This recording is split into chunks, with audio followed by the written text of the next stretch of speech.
Welcome everyone to another Ref Brandon and the Todd Family YouTube video.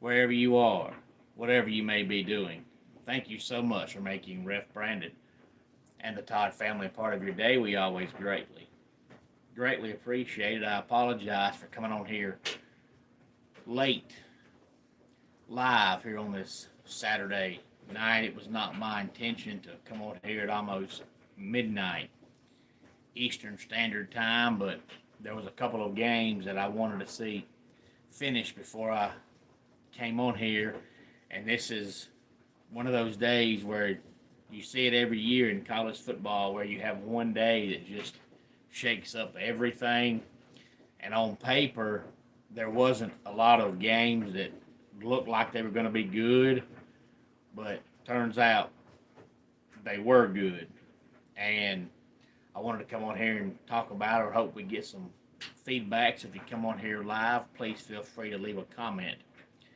down below. Make sure you give the video a like and a thumbs up if you have not yet subscribed. Please do so. It takes about 2 seconds, and it helps the channel out tremendously. But Friday night, Michigan State became bowl eligible in their first year with their brand new head coach. They defeated Purdue 24-17. As far as today goes, Liberty defeated Western Kentucky 38-21. Jacksonville State defeated Sam Houston State 21-11. Boston College just dominated North Carolina. The final score was 41-21, but honestly, the game wasn't that close. That game was over in about mid-second quarter. Syracuse defeated UConn 31-24. Hey there, Anthony. Glad to have you here. Iowa has now gone to their third-string quarterback. They defeated Maryland 29-13. Illinois defeated Rutgers 38-31. Hey there, Gator fan. Glad to have you here. You're just in time. I'm just now really breaking down some of the scores from today, and I'll make some comments as we go. Hey there, UCL. Glad to have you here. SMU defeated Virginia 33-7. SMU has now clinched a spot in the ACC championship game. Hey there, Christopher. Glad to have you here. And you ask me who wins, Clemson or Carolina. If I had to make a prediction, I'll say Clemson, only because they're the home team. But it could go either way, really. It's not going to surprise me at all if South Carolina wins the game. But just because South Carolina, up until the last couple of weeks, they have not been able to throw the ball at all. They've been one-dimensional all year. But now they've turned it around and looked pretty good in the passing game the last couple of weeks. I think it'll be a low-scoring game because both teams have a decent defense and neither team has an incredible offense. So I'll say Clemson wins. That's just straight up head-to-head. If Clemson has 3-4 turnovers, they lose. If they have a bunch of penalties, they lose. But Clemson wins 17-14, 21-17, something like that. But it's going to be a good game, but it would not surprise me at all to see the Gamecocks win. Hey there, Ollie. Glad to have you here. And Gator fan, you're right. Y'all did beat Ole Miss. Hey there, Billy from the UK. Glad to have you here. I have not got to the Gators yet, but I am getting there. And I'm with you, Christopher. I don't care if they win by 1 point. And this is the first time, I believe, since either 2013 or 2014 that they're going to play, and both teams are going to be ranked inside the top 20. And it didn't look that way early in the season because South Carolina early in the season was struggling.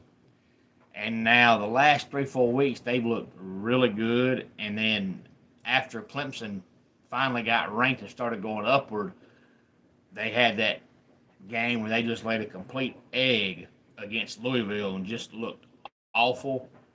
And if I was a voter, I wouldn't have ranked them at all, but they did stay ranked barely. But the last couple of weeks, they're winning and everybody above them is losing. So when you're winning and everybody above you is losing, you're going to move up.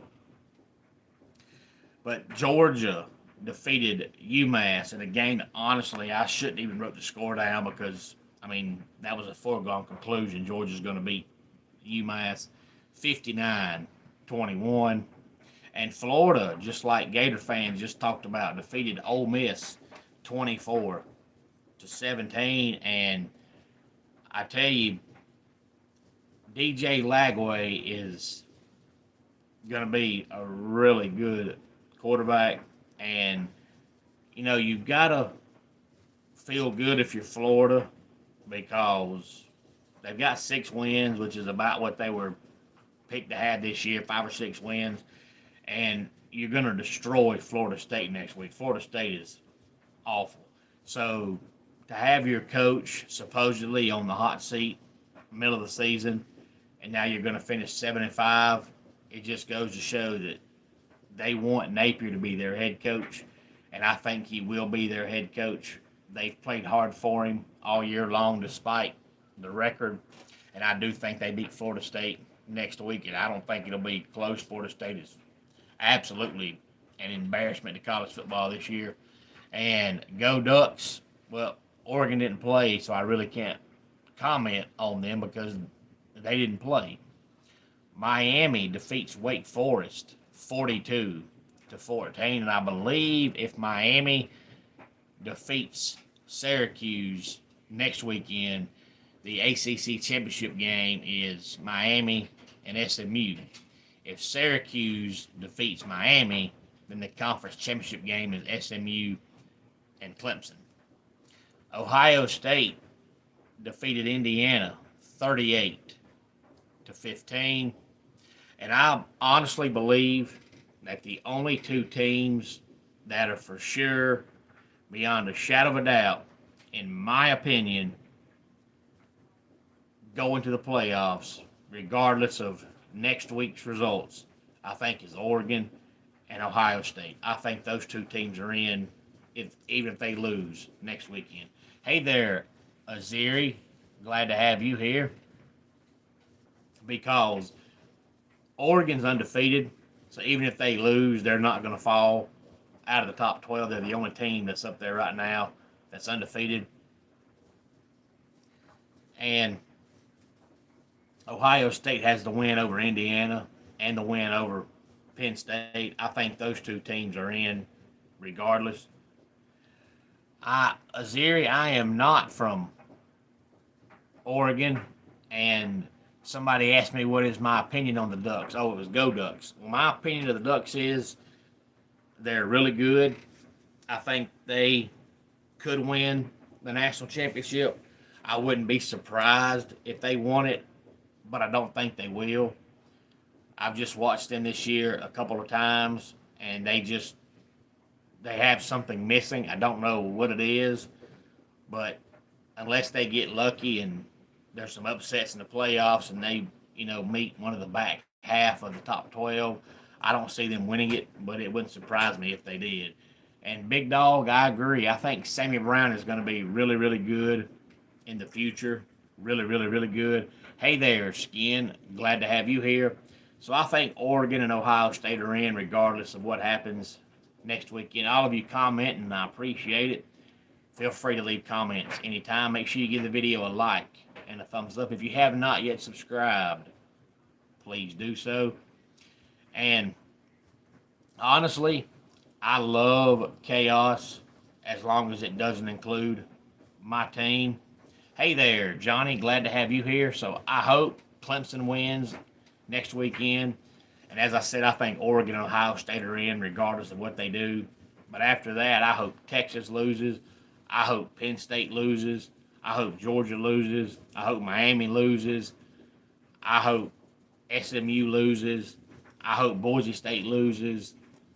I hope all of them lose just because I would love to see what the final playoff poll would look like if every team in the top 12 lost their last game of the season. And Go Duck says they need corners. They do need corners, but also I think, and this is just me, and I've always thought this, I thought this when he was at Central Florida, and I thought this when he was with Oklahoma. To me, Dylan Gabriel is a stat stuffer.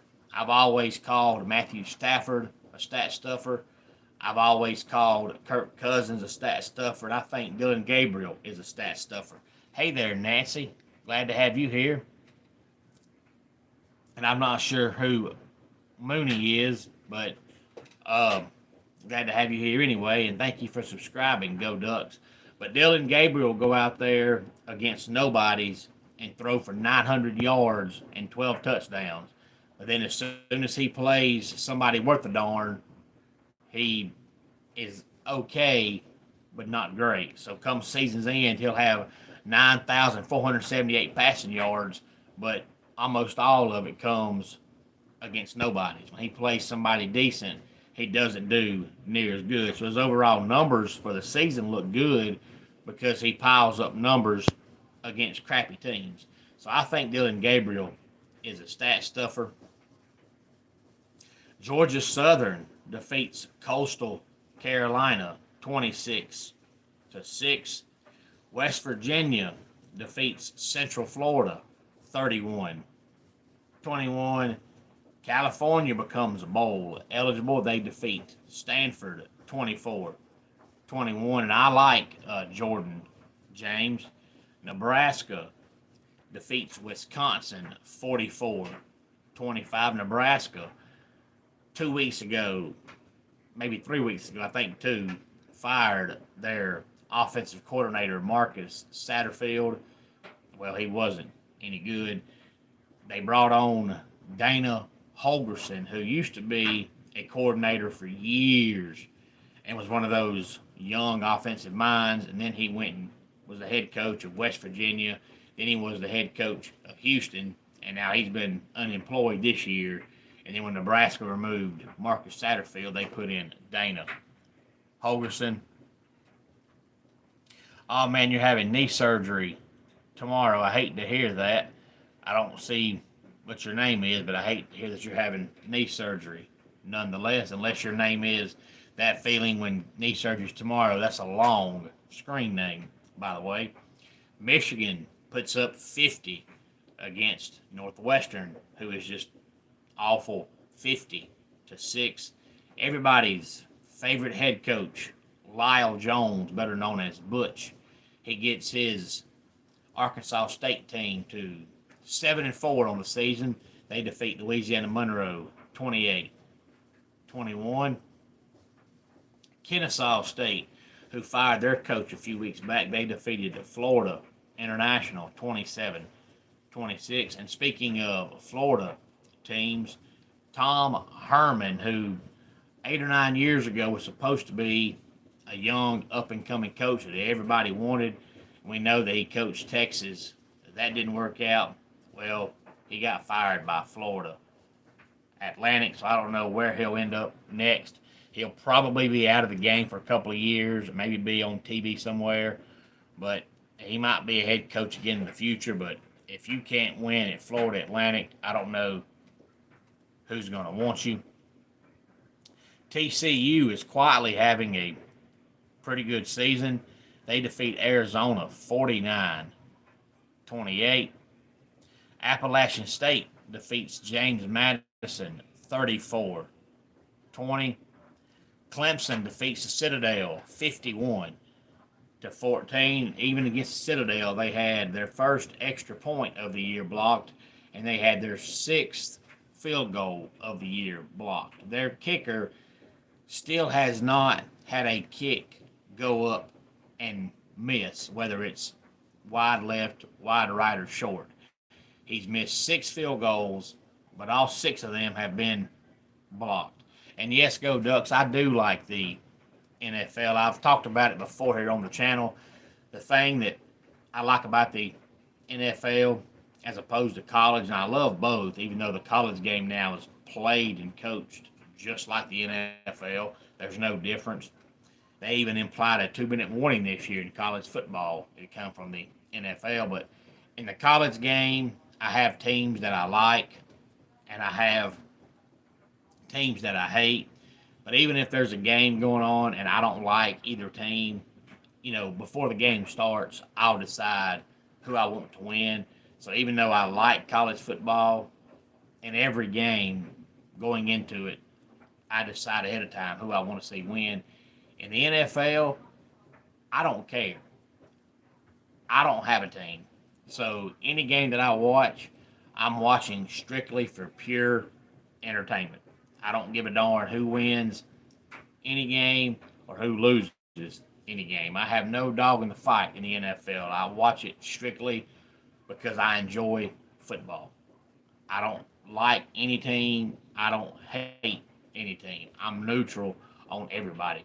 So I just enjoy watching it for the love of the game. Kansas, who was the pick for a lot of people going into the season to win the Big 12, and for whatever reason, it just didn't work out. But after just an awful start, they've looked really good the past 3 weeks, and I have not got to Bama yet. I am getting there. But Kansas defeats Colorado 37-21. Now the Big 12 is a mumbled up, jumbled up mess. Arizona State defeats BYU 28-23. Penn State hangs on and beats Minnesota 26-25. Texas defeats Kentucky 31-14. Hey there, honk honk.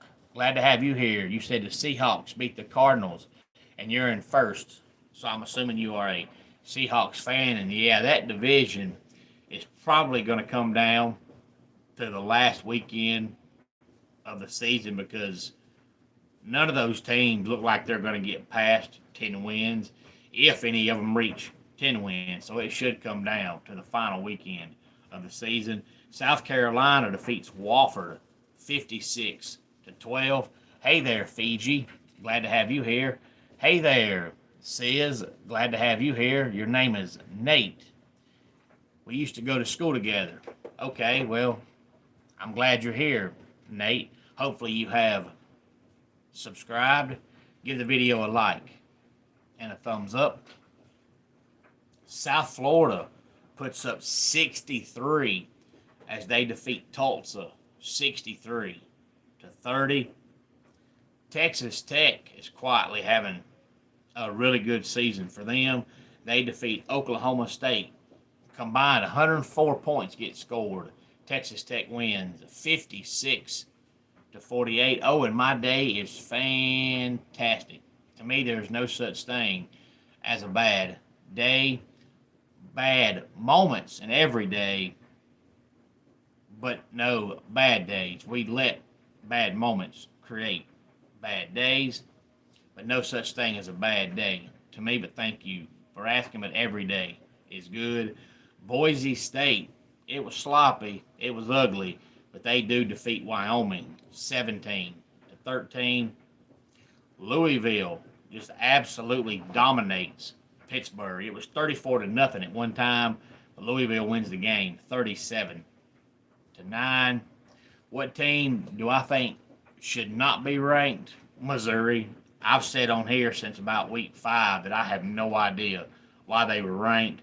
And I think a lot of times that's because these supposed experts put their rankings out before the season and they don't want to admit they're wrong. So even when it's clearly obvious that Missouri is not any good, they don't want to come out and say, hey, we missed on them. So they, keep ranking them. And Missouri ain't played good since about week 2. And every time they lose, they'll fall down 3-4 spots. And when they win, they move up and they win ugly. I know that Brady Cook is a pretty good quarterback and Luther Burden is a really good receiver, but outside of those two, they were average everywhere else, not to mention their head coach, Eli Drinkwitz, is an absolute absolute buffoon. And go Ducks. Vandy is, I mean, they're average. They're 6-5 now, but for Vanderbilt, I mean, that's a pretty good season. But I was talking to a Gamecock fan yesterday, and he was asking me if I thought Shane Beamer would win Coach of the Year because of how good the Gamecocks are. And I said, I doubt it. He might win the SEC Conference Coach of the Year. It'll either be him or, Vanderbilt's Clark Lee because Vanderbilt is never any good. So for them to go to a bowl game, that's a pretty good season. But if the National Coach of the Year is not Indiana's Kurt Cignetti, there's a problem. But I think that's who gets it, and he should get it. He deserves it. But Shane Beamer might win the SEC Coach of the Year, but I don't recall how many games the Gamecocks were picked to win, but I want to say it was around 6.5. So if so, they've overachieved a little bit, but not by much. But Vanderbilt was supposed to win 2, I think. So they've definitely overachieved by more than double what they were supposed to do. I think Travis Hunter is an amazing player, but his name should be either Deion Hunter or Travis Sanders because they act like he's Deion Sanders' long-lost son. But he is an amazing player. I don't think he'll win the Heisman. He probably should, but the Heisman usually goes to the best player on the best team, and typically the last 20 years, the Heisman every year is either a quarterback or a running back, and he's neither one. So he should win the Heisman, but I don't think he will. But he is a great football player. I think he'll need to decide what he wants to do. I just don't see him playing in the NFL and playing both sides of the ball. But whether he plays offense or defense, he can do both at either one of them. Notre Dame dominates Army 49-14. Who do I think will win what game? Oregon State defeats Washington State 41-38. Oh, the Heisman, probably Ashton Jeanty, only because he's a running back, and the Heisman every year goes to a quarterback or running back, and he is on pace to break Barry Sanders' all-time rushing yard record for one season. And it's kind of hard to see him break Barry Sanders' record if he does, and him not win the Heisman. Plus, to me, there's not a quarterback right now that really truly deserves it because of the fact it always goes to the best quarterback on the best team. And right now, the two best teams are Oregon and Ohio State, and neither one of their quarterbacks deserve to even sniff the Heisman. Baylor having a pretty good season as well. They defeat Houston 20-10, and probably, undoubtedly, the upset of the day, but probably the upset of the year, in my opinion, especially score-wise. Oklahoma defeated Alabama 24-3, and this game was never close. And honestly, I feel bad for not watching the game, but Oklahoma's been so bad this year that I thought, there's no way they're going to beat Alabama. They can't score. They have no offense. And there's been other teams this year that have, beat highly ranked teams like Arkansas beating Tennessee. But at least that game was competitive. This game was never competitive. Alabama finally surpassed 200 total yards on offense in the fourth quarter. But Oklahoma's quarterback, Jackson Arnold, had 68 passing yards. But that's all they needed because Alabama just could not move the ball. They looked lost and clueless on offense all year long. Jalen Milroe goes 11 for 26 for 164 yards and 3 interceptions. And he comes out of the game in the fourth quarter. You could say he came out because of the score. You could also say he came out because he was ineffective. Both of those are true, and both of those could be the reason why he came out. We'll never know which one was the true reason. Hey there, Potter. Glad to have you here. But Oklahoma wins it. They're now 6-5 on the season. I don't think Brent Venables was in any kind of trouble at all as far as losing his job and getting fired. But if he was, he definitely saves his job by defeating Alabama. And Alabama has no business even sniffing the playoffs now by not only losing, but losing that bad. Auburn in four overtimes defeats Texas A&M 43-41, and that game looked like it was going to be one-sided for a while because Auburn was up 21-0 right before the half, and A&M finally scored to make it 21-7. But Auburn still maintained the lead throughout the whole game until the fourth quarter. Auburn was up 28-21 in the fourth quarter, and then A&M outscores them in the fourth, and the game goes to overtime, 31-31. Auburn ends up winning it, so A&M will definitely fall. They'll probably still be ranked, but it's going to be around 23, 24, somewhere along in there. Iowa State defeats Utah 31-28. LSU defeats Vanderbilt 24-17.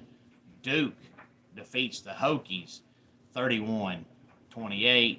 And Kansas State defeats Cincinnati 41-15. So now in the Big 12, you have Colorado, who is 8-3, but one of their losses came out of conference to Nebraska back in week 2, I think.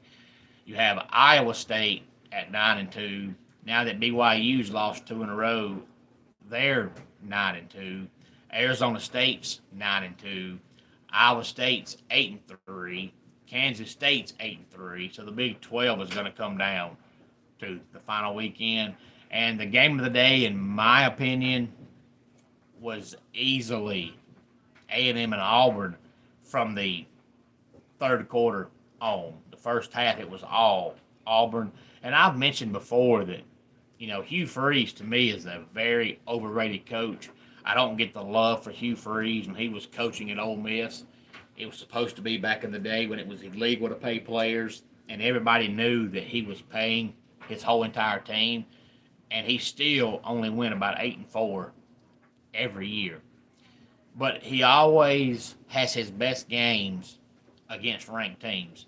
So it didn't surprise me at all that Auburn actually looked good against A&M, and it wouldn't surprise me at all if they go next week and either beat Alabama or hang with Alabama. But then when Hugh Freeze coaches against Mississippi State and Arkansas and Kentucky, he looks awful. He looks underwhelmed. But when he plays highly ranked teams, he normally either wins the game or it's competitive. Why he can't do it against lower teams, I don't know. But that was a good game. And then the Oregon State, Washington State game was a good game. The Texas Tech, Oklahoma State was probably a good game that nobody saw. So there was quite a few good games. The Iowa State-Utah game came down to the wire. I thought Utah was going to pull off the upset. But game of the day is just far as the wow factor was Alabama-Oklahoma. Now, the game was awful. I mean, Bama was better off just staying at home. But it was the game of the day if you like seeing upsets. But the SEC may have gone from 5 playoff teams to 3 in one day because now Ole Miss has no business going, and now Alabama has no business going. So now they might just be down to Texas, Georgia, and Tennessee. And as long as those 3 teams win next weekend, they should all get in. But Texas is a team that it's hard to figure out because, everybody's complained all year long about Indiana, and I know it goes back to the fact that Texas plays in the SEC, and the SEC you can play the 12 worst teams in America, and people still gonna say you're good because you're in the SEC. And Indiana's they're Indiana, but the difference is Texas has been winning, but they've not been looking good. I mean, they beat Kentucky by 17. They beat Arkansas, I think, last weekend by 10. And they've had a couple other games this year where they've won, but they just have not looked impressive. Indiana, outside of the Michigan game, was winning every game by at least 2 touchdowns. So they were destroying everybody. And Texas got lucky this year because, when you have 95 teams in your conference, you can't play everybody. And they played Georgia, but outside of Georgia, Texas missed Alabama, they missed Ole Miss, they missed Tennessee. So they didn't play none of the upper echelon teams in the conference outside of Georgia. And even after they lost to Georgia, it's just kind of been like, well, we know Texas, if they went out, they're going to the playoffs. Nobody even questions the fact that they're struggling with the lower tier team. It's just like, well, Texas is going to the playoffs. But then Indiana plays about the same level competition and beats them by 50, and people say, oh, well, they shouldn't go. So I kind of have not understood why Texas has got this love all year long, because their record's good. But as I mentioned in my video, I believe Friday night, it goes back to being fair. And it's just not fair that, Indiana's winning every game by 2 touchdowns, and people still say they shouldn't go to the playoffs. And then Texas goes out there and plays Arkansas and struggles, and it's like, well, they're going to the playoffs. Why? Why can Indiana destroy everybody, but they still can't go, and Texas struggles with the same level of competition, and it's automatic they're going? It just doesn't make sense to me. To me, as I mentioned twice this week already, it goes back to fairness. And it just doesn't quite seem fair that, you want to leave Indiana out even though they're destroying everybody, and then Texas struggles and, oh, they're going. But I do think as long as they beat A&M, they're in, and they should be in. I'm not saying they shouldn't be in, but it just doesn't seem fair that you want to question Indiana even though they're destroying teams, and Texas is automatic in there even though they're struggling with the same level of competition. It's just not fair to me. But Texas will get in as long as they win. And since A&M lost, A&M now has 3 losses. So if Texas loses to A&M, they shouldn't go to the playoffs. But I do think they will beat A&M. Any thoughts on any of this, please feel free to let me know. So in one day, we saw, let me see if I can rattle off all these teams. We saw Alabama get beat. We saw A&M get beat. We saw Colorado get beat. We saw BYU get beat. That's 4 highly ranked teams that lost. And then we saw Penn State win by 1 point. But I don't think Penn State will fall in the rankings any, even though they did look ugly against Minnesota, because for one, they did win the game, but also, they go in the game in 4th place. They might fall 1 spot. Notre Dame might possibly pass them. But, yeah, they struggled, but Alabama lost. And they still only have 1 loss. And everybody behind them, with the exception of Notre Dame and Miami, has 2 losses. So Penn State might fall 1 spot, but that's it, because Notre Dame was right behind them. But the Hurricanes were like 10th or 11th. So they're not going to go from 10th or 11th to top 5. So Penn State may drop 1 spot, but that's it. But they struggled against Minnesota, but they also struggled a few weeks back against USC. But they're struggling and winning, whereas other teams like Alabama are struggling and losing. So Penn State did, even though it was ugly, they got the job done. So rivalry weekend now is going to be really, really, really fun, not just because it's rivalry weekend, but also now because the ACC is going to come down to the final game. The SEC is going to come down to the final game.